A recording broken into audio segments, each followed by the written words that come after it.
We've been going through a series of creating raving fans, and we've talked about a couple of different topics. We've talked about the idea that we need to be responsive. We've talked about the idea that we need to add value, and we've talked about the idea to own the customer interaction.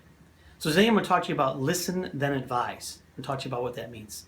So I was visiting a client here a while ago, and the client was trying to talk to the client about how we did. We were doing a project for them, and they gave us a great compliment. And they said, you know what, your guys really listened to what I wanted to do.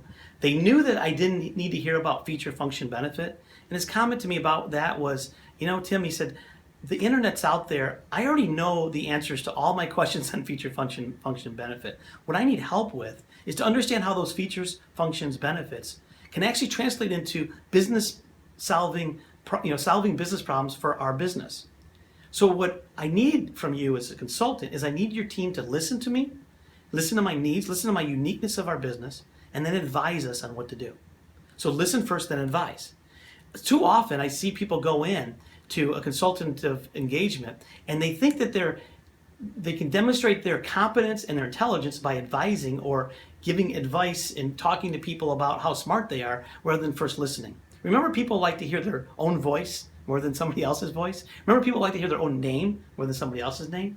So as a consultant, if we go in and we listen first and then we advise, then we can really do a great job of adding value, and we do a great job of creating raving fans. And I'm going to give you an example of a situation. I talked about this in an early video where I went in and I wanted to buy some lawnmower attachments.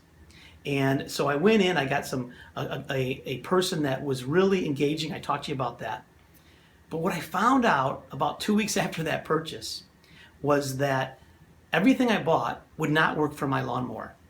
And as I thought back to it, I was talking to the customer service of the company that made the actual accessories, and I'm going through, this chat support, and I'm like, this doesn't work anymore. It's a brush for sweeping lawns.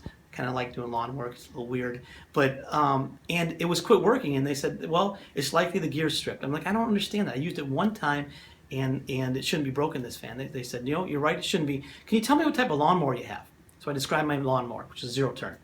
And quick response back was, we don't support zero turns because they go too fast. They strip the gears. That will never work with your lawnmower. And I was like, you've got to be kidding me.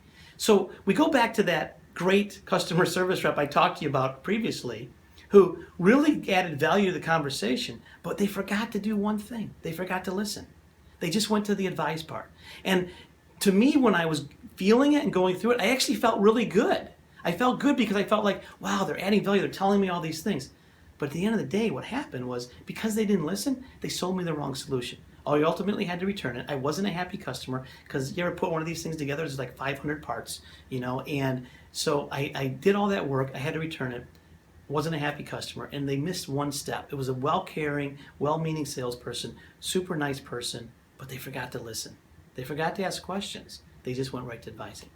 So a real simple vlog this time. It's just simply, when you're talking to people, you're doing consulting, and you want to create raving fans, first thing you do is listen by asking questions, and then advise. I want to give you one more takeaway on that listening part. Too often the way we ask questions are questions that are very closed-ended. And we may ask something to the customer, and we might say to them, how did you like our service? And they might say, well, I really liked it. I didn't like A, B, and C, but overall I was pretty happy. Most of the time, the natural response that we have is we say these words. We say, is there anything else? Anything else, it gives them a chance to say no. Watch what happens to your mind when I ask the question differently.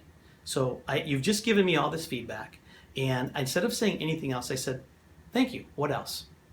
When I say the word what else, it forces you to think that there must be something else or I wouldn't even ask it.